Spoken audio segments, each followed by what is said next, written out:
आज ना मी एक गोष्ट शिकली आहे. जय शिवराय. मी दिप्या. की आपण जेव्हा आपल्या लोकांसोबत ट्रेक करतो ना, तेव्हा आपल्याला काही कॅरी करायची गरज नाही लागत किंवा कोणत्या गोष्टीचा लोड घ्यायची गरज नाही लागत. पण जेव्हा आपण दुसऱ्यांसोबत ट्रेक करतो ना, तेव्हा आपल्याला सगळं काही कॅरी करावं लागतं. आणि जेव्हा आपले लोक असतात ना, तेव्हा आपण असं मरगळतो, ढकलून देतो की घे तू, मी नाही घेणार, मी नाही काही कॅरी करणार, तुझं तू आण आणि मला पण हेल्प कर. पण जेव्हा कोणीतरी डिफरंट आपल्यासोबत असतं ना, तेव्हा आपल्याला जाणीव होते की आपण सगळ्या गोष्टी कॅरी करायच्या असतात. किंवा लास्ट टाईम मी आईसोबत आलेली बघा, आईच्या बड्डेला आईला घेऊन आलेली, तेव्हासुद्धा मी सगळ्या गोष्टी कॅरी केलेल्या. आणि त्यानंतर आज मी सगळं काही कॅरी केलं आहे, म्हणजे पायथ्यापासून इथपर्यंत चढवलं आहे.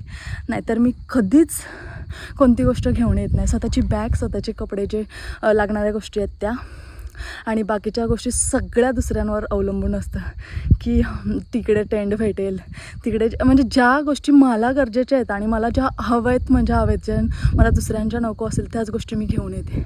अदरवाईज सगळं लोकांचं असतं आणि मी असतं आरामात जाते. पण आज मी सगळं काही घेऊन आली आहे, एक जबाबदारी पार पाडते आहे.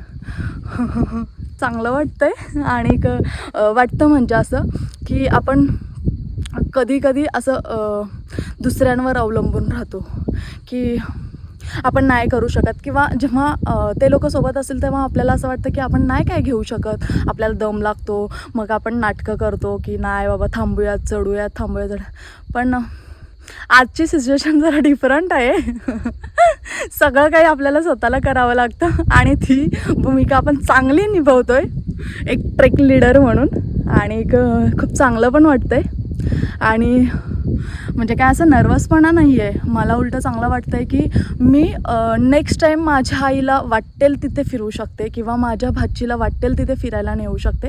कारण का तेव्हा मला काय असं मनात नसेल की बाबा मी कसं नेऊ, मी कसं कॅरी करू, सगळ्या गोष्टी माझ्या अंगावर येईल, असं काही नाही. नेक्स्ट टाईम मी त्यांना सगळ्यांना घेऊन राजगडावर येईल. फक्त माझ्या इकडून यायला, म्हणजे कर्जत साईडून इकडे यायला खूप लांब पडतं, स्कूटीने एवढं येऊ शकत नाही. त्याच्यामुळे राजगड माझा घरच्यांना, म्हणजे आई आणि अनन्याने केलं आहे. फक्त भाऊ आणि वहिनीला घेऊन यायचं आहे. नेक्स्ट टाईम आमची रायगड वारी असेल कदाचित. तर भेटूयात नेक्स्ट व्हिडिओमध्ये. जय शिवराय.